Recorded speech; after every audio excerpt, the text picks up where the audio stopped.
Halo Sobat Komsos yang terkasih dimanapun Anda berada. Kembali lagi bersama saya Heni dalam program Komsos Keuskupan kita, yaitu Orsik, obrolan seputar iman Katolik. Pada Orsik edisi kali ini kita akan lebih mengulas lebih dalam pada salah satu Injil, yaitu Injil Markus, karena pada tanggal 25 April adalah Pesta Santo Markus Pengarang Injil. Nah, pada Orsik edisi kali ini kita akan dibantu oleh narasumber kita, yaitu Pastor Purwo OSC. Halo Pastor. Ya, Horas Heni, Pastor. Horas Heni. Selamat Paskah Pastor. Selamat Paskah. Bagaimana kabarnya Pastor? Puji Tuhan, sehat baik. semuanya. Haleluya. Haleluya. Baik Pastor, sebelum kita masuk lebih dalam Pastor, ada baiknya kita berdoa terlebih dahulu Pastor. Mari. Pemirsa, dimanapun Anda berada, mari kita awali renungan pada hari ini. Kita memanjatkan doa dalam nama Bapa dan Putra dan Roh Kudus. Amin. Kami mengucap syukur kehadirat-Mu ya Bapa, atas segala penyertaan, berkat, dan kasih karunia yang Kau limpahkan bagi kami semua. Terlebih pada hari ini, kami dapat mengunjungi para pemirsa dimanapun berada dalam acara Orsik. Tuhan, kami percaya Engkau mempunyai cara yang begitu indah dan luar biasa untuk menyapa kami. Terlebih, Engkau juga telah memilih orang-orang yang dengan segala kepandaiannya mewartakan Kristus Putra-Mu. Kami akan memperingati Santo Markus, pengarang Injil. Engkau telah memberikan kepada kami tulisan-tulisan yang begitu berharga dalam Injil Markus, yang bisa kami baca dan kami renungkan. Semoga apa yang sudah ditulis oleh Santo Markus dalam Injilnya sungguh-sungguh membuat kami semakin memahami siapakah Yesus Putra-Mu. Oleh karena itu, hadirlah di tengah-tengah kami, bukalah hati kami untuk mendengarkan perbincangan kami pada hari ini. Inilah doa yang kami haturkan kehadirat-Mu ya Bapa, demi Yesus Kristus Putra-Mu Tuhan dan pengantara kami, yang hidup kini dan sepanjang masa. Amin. Dalam nama Bapa dan Putra dan Roh Kudus. Amin. Baik Pastor, terima kasih yang sudah memimpin kita dalam doa. Sebelum kita masuk ke bacaan Injil Pastor, mungkin banyak yang bertanya-tanya ya Pastor, siapa sih Markus itu? Terlebih karena Markus itu tidak ada dalam 12 nama murid Yesus ya Pastor. Ya, betul, terus tiba-tiba sudah ada dalam Injil. Ya, betul. Nanti kita akan bahas ya, Oke, ini Pastor. tentang siapa Markus itu. Sekarang kita bacaan Injil ya Pastor. Iya. Baik para pemirsa, saya akan membacakan Injil yang akan saya kutip dari Injil Markus bab 16 ayat 9 sampai 20. Setelah Yesus bangkit pagi-pagi pada hari pertama minggu itu, Ia mula-mula menampakkan dirinya kepada Maria Magdalena. Daripadanya Yesus pernah mengusir 7 setan. Lalu perempuan itu pergi memberitahukannya kepada mereka yang selalu mengiringi Yesus dan yang pada waktu itu sedang berkabung dan menangis. Tetapi ketika mereka mendengar bahwa Yesus hidup dan telah dilihat olehnya, mereka tidak percaya. Sesudah itu, Ia menampakkan diri dalam rupa yang lain kepada 2 orang dari mereka, ketika keduanya dalam perjalanan keluar kota. Lalu kembalilah mereka dan memberitahukannya kepada teman-teman yang lain. Tetapi kepada mereka pun teman-teman itu tidak percaya. Akhirnya Ia menampakkan diri kepada ke-11 orang itu ketika mereka sedang makan. Dan Ia mencela ketidakpercayaan dan kedegilan hati mereka. Oleh karena mereka tidak percaya kepada orang-orang yang telah melihat Dia sesudah kebangkitannya. Lalu Ia berkata kepada mereka, "Pergilah ke seluruh dunia Beritakanlah Injil kepada segala makhluk. Siapa yang percaya dan dibaptis akan diselamatkan, tetapi siapa yang tidak percaya akan dihukum. Tanda-tanda ini akan menyertai orang-orang yang percaya. Mereka akan mengusir setan-setan dalam namaku. Mereka akan berbicara dalam bahasa-bahasa yang baru bagi mereka. Mereka akan memegang ular, dan sekalipun mereka minum racun maut, mereka tidak akan mendapat celaka. Mereka akan meletakkan tangannya atas orang sakit, dan orang itu akan sembuh. Sesudah Tuhan Yesus berbicara demikian kepada mereka, terangkatlah ia ke surga, lalu duduk di sebelah kanan Allah. Mereka pun pergilah memberitakan Injil ke segala penjuru, dan Tuhan turut bekerja dan meneguhkan firman itu dengan tanda-tanda yang menyertainya. Demikianlah sabda Tuhan. Terpujilah Kristus.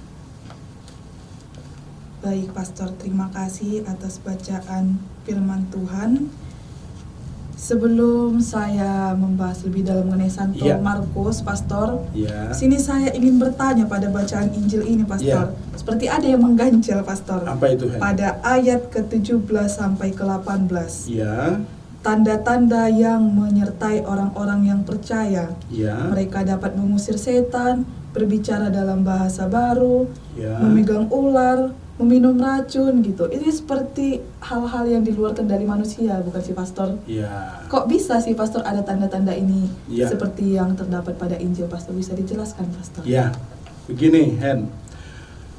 Apa yang ada dalam perikop yang tadi saya bacakan ini, terlebih pada ayat 16 sampai 18 itu sebenarnya adalah janji yang Tuhan berikan sendiri kepada mereka yang mau mewartakan kabar gembira Injil tentang Yesus Kristus yang bangkit ke penjuru dunia.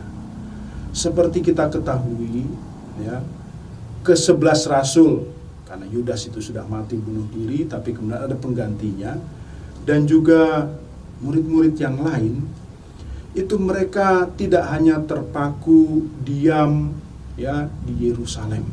Tidak.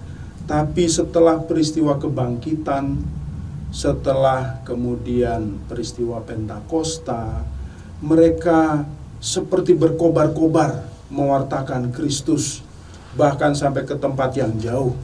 Termasuk Markus, penulis Injil ini, ya, dia ikut serta menjadi teman dalam perjalanan pada Barnabas, Paulus, bahkan Santo Petrus sendiri. Apa yang terjadi ketika mereka mewartakan Injil? Kuasa-kuasa Allah ada pada diri mereka. Ya, mereka menumpangkan tangan pada orang-orang sakit dan orang-orang sakit itu sembuh.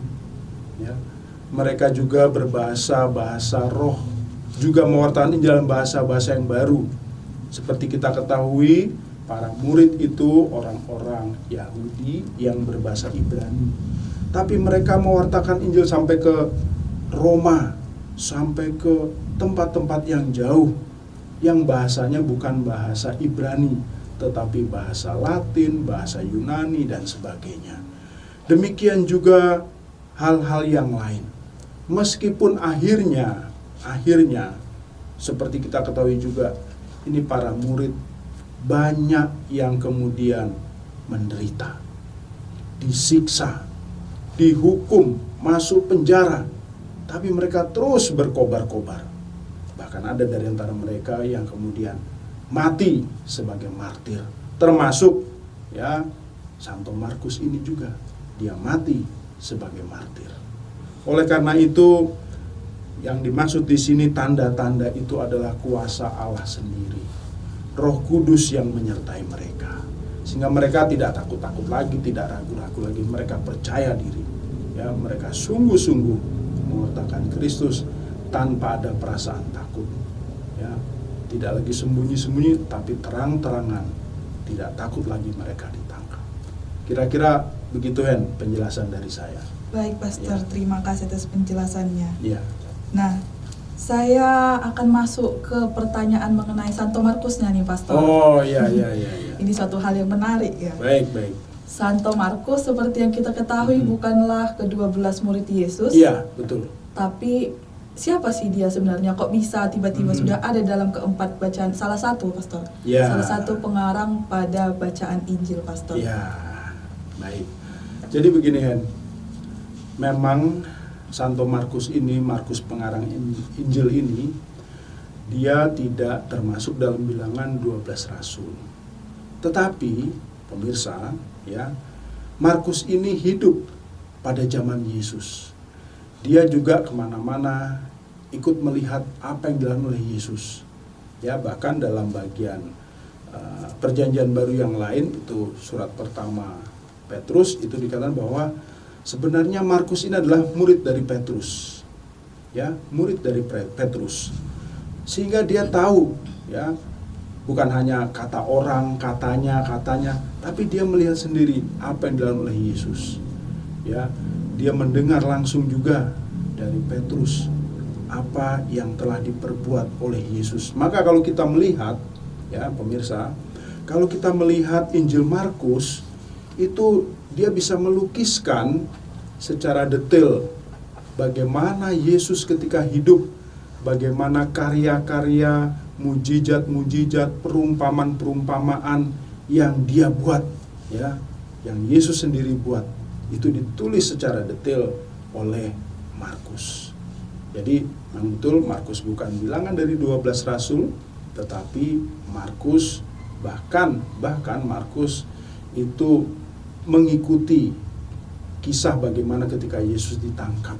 Ya sendiri sebenarnya hampir ditangkap, konon begitu, ya, hampir ditangkap karena dia begitu dekat dengan Yesus, ya, sampai akhirnya dia bisa lepas dan dengan mungkin tidak mengenakan pakaian dia lari, ya. Nah, hal yang lain lagi, Markus itu juga sebenarnya masih saudara sepupu dari Barnabas, ya. Saudara sepupu dari Barnabas, dia juga menjadi pembantunya Paulus, ya, tapi pada suatu saat mereka mengalami pertikaian, akhirnya Markus kembali ke Yerusalem, tapi di bagian akhir kemudian Markus ini berdamai dengan Paulus, bahkan Markus ini juga ikut mengunjungi Paulus ketika dia di penjara di Roma. Bayangkan begitu jauh, ya. Kalau zaman sekarang ada pesawat, ya, cepat saja. Tapi pada masa lalu, waduh, mungkin naik perahu layar memakan waktu berminggu-minggu, berbulan-bulan. Tetapi karena, ya, keinginan dari Markus untuk bertemu dengan Paulus, akhirnya mereka bisa menjadi satu lagi. Nah, pada bagian akhirnya ini, Markus ini diangkat menjadi uskup di Alexandria, Mesir, ya. Bahkan kemudian dia menjadi paus pertama pada gereja Koptik Alexandria. Jadi kisahnya Markus ini sungguh-sungguh sangat menarik, ya. Oleh karena itu bukan hanya Injilnya yang menarik, Markusnya juga menarik. Ya, kalau kita lihat ini, ya, Markus dari asal kata Mars yang artinya dewa perang. Tapi sebenarnya Markus itu bukan orang yang suka perang. Dia orang yang begitu teliti, dia orang yang punya pendirian, dia bisa menulis tentang Yesus secara detail. Kira-kira begitu gambaran singkat tentang siapa Markus pengarang Injil ini. Baik, Pastor, terima kasih. Saya ingin bertanya lagi, Pastor.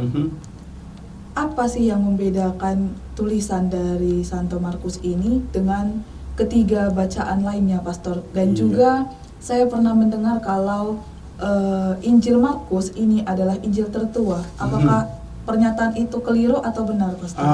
Ya. Jadi begini. Pertama, mengapa dikatakan Injil Markus adalah Injil yang tertua? Karena Markus sendiri, ya, hidup pada masa Yesus.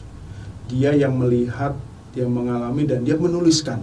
Oleh karena itu bisa dikatakan mengapa Injil Markus itu sebagai Injil yang paling tua, karena dia mengalami sendiri ya peristiwa-peristiwa Yesus bersama Yesus, dan dia bisa menuliskannya ya secara teliti tentang apa yang telah dilakukan oleh Yesus, maka disebut dia Injil paling tua.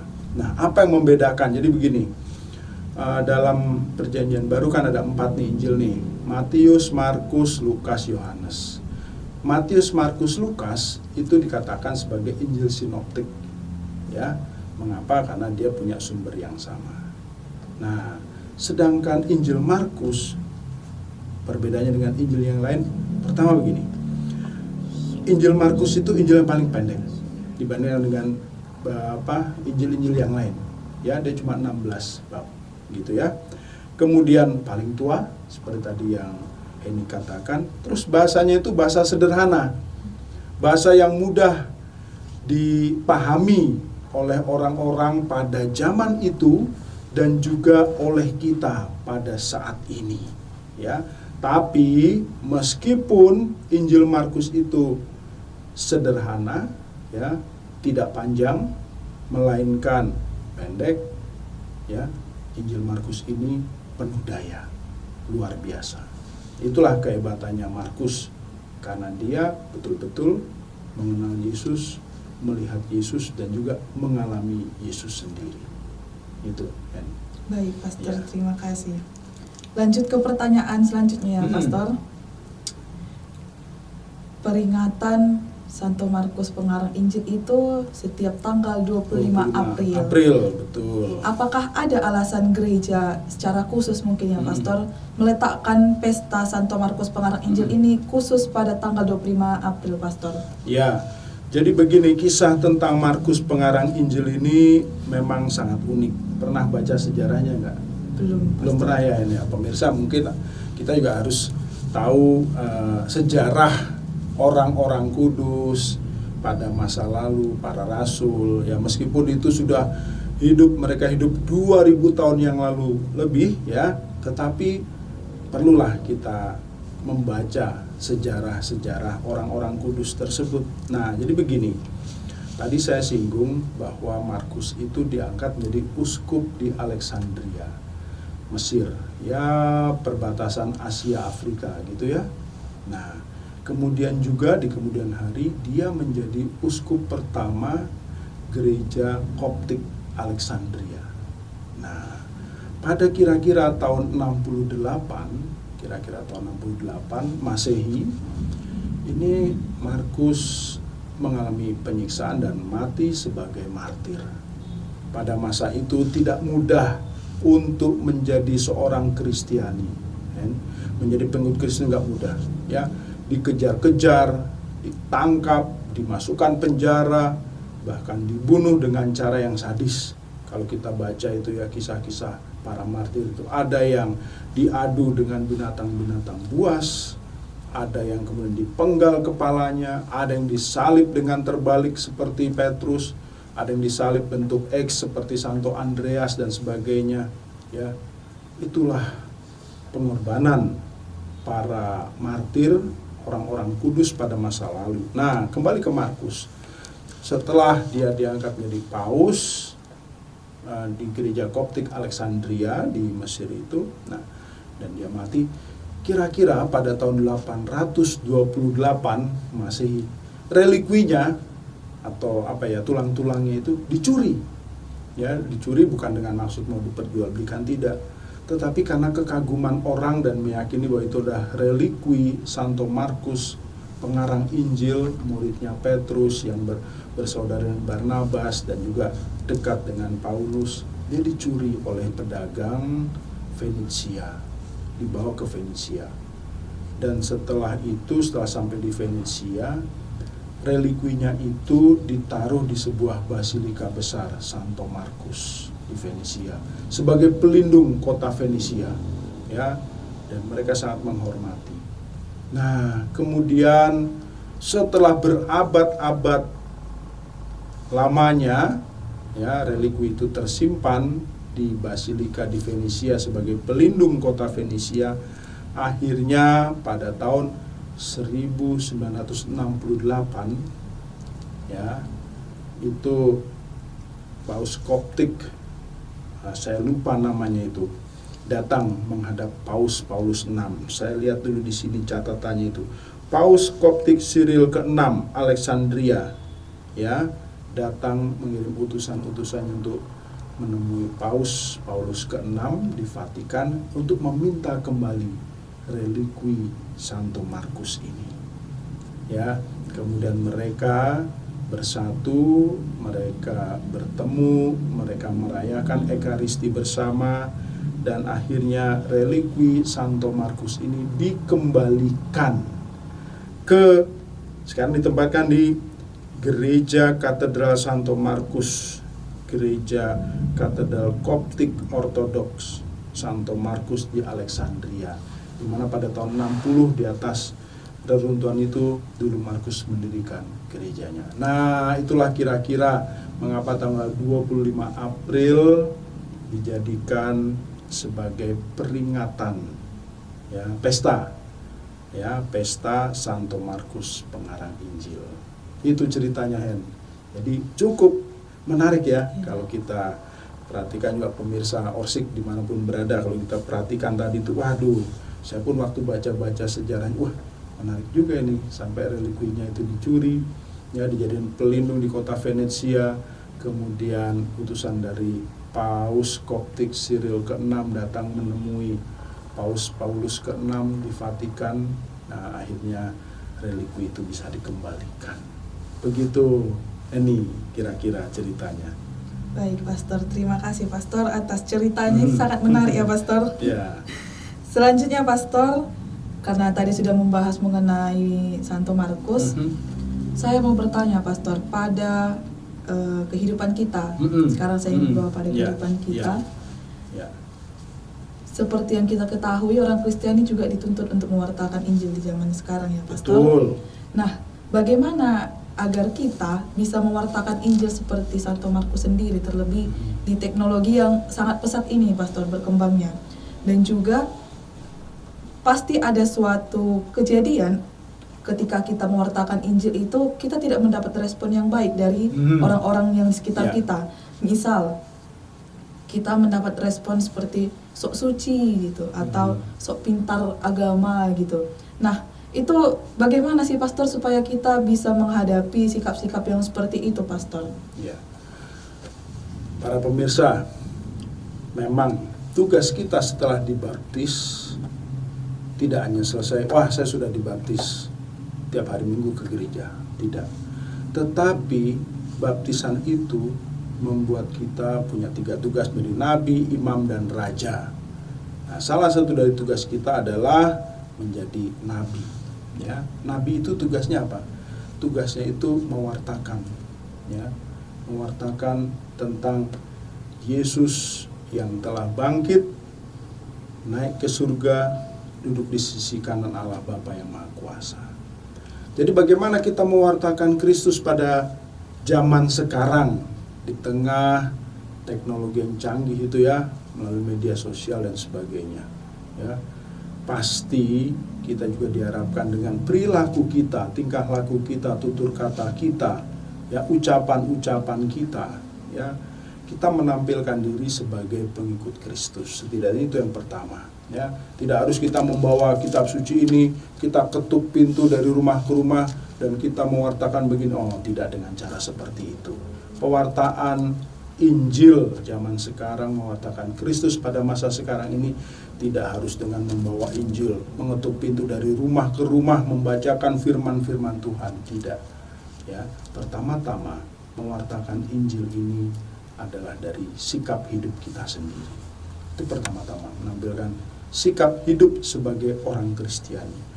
Kalau kita tidak ikut-ikutan korupsi, kalau kita tidak ikut-ikutan misalnya mabuk-mabukan, kalau kita tidak ikut-ikutan main judi, kalau kita tidak ikut-ikutan terpengaruh misalnya narkoba dan sebagainya, itu sudah menjadi salah satu bentuk bagaimana kita mewartakan Injil.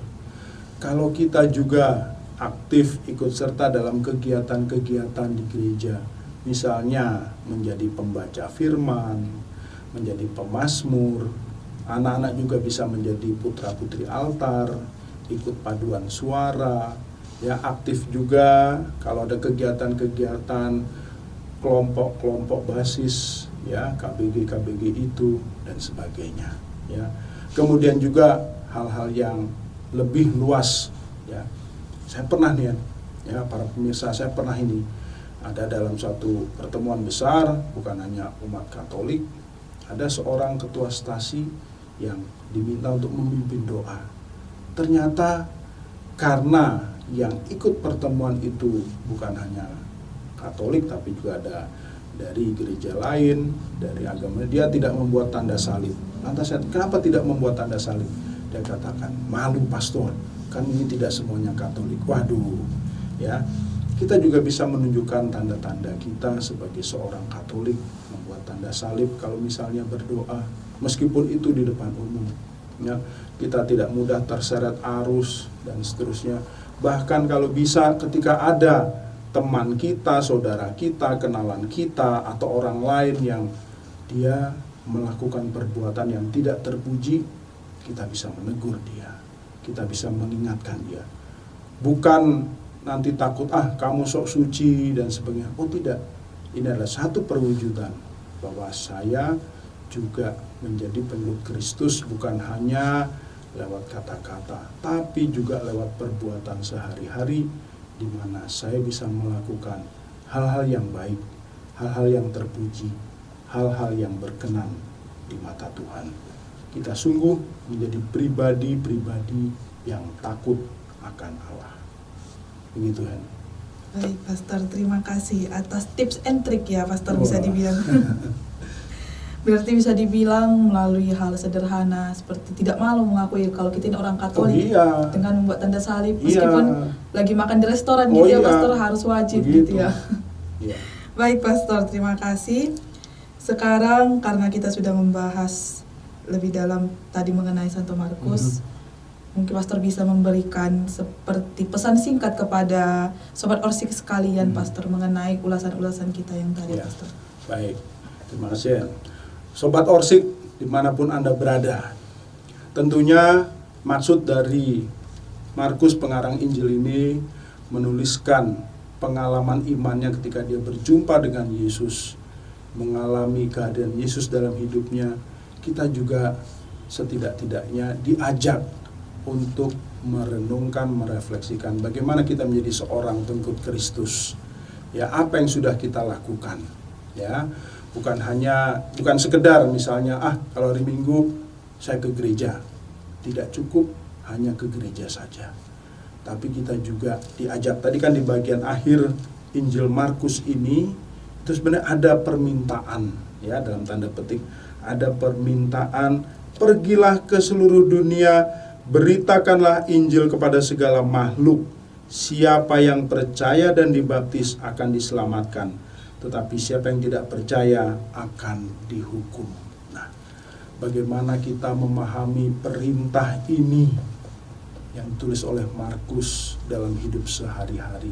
Tidak perlu penginjilan dari pintu ke pintu, tapi dengan sikap hidup kita, dengan perilaku kita, dengan iman kita.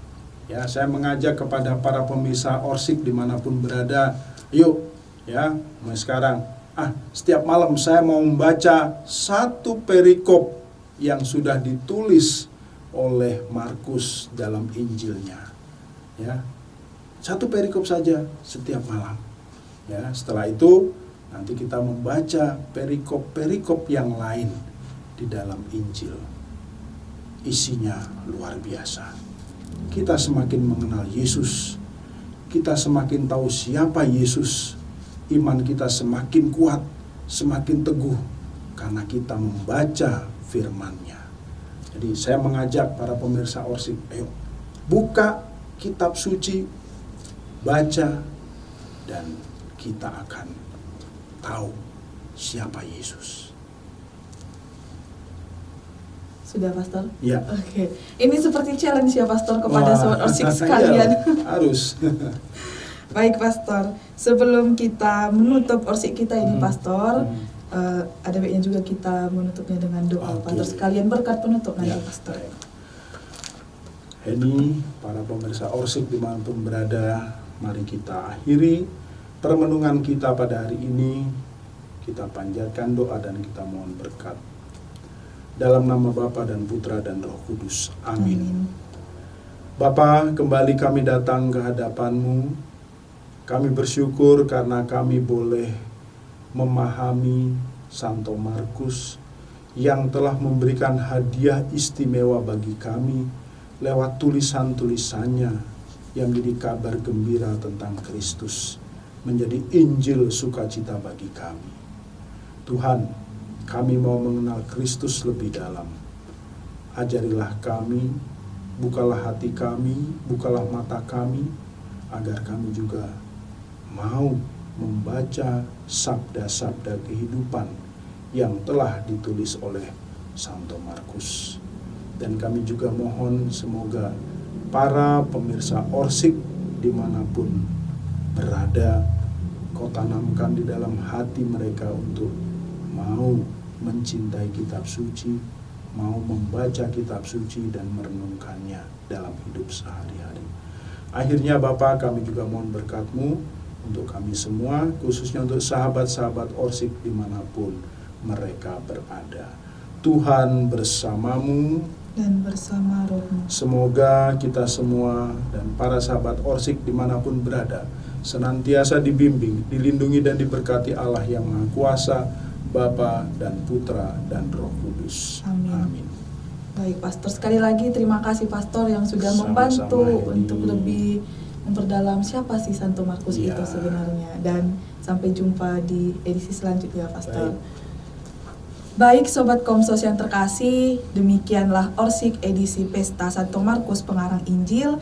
Semoga kita dapat tetap mewartakan Injil di tengah-tengah dunia. Sampai jumpa di Orsik edisi selanjutnya. Selamat Paskah, haleluya.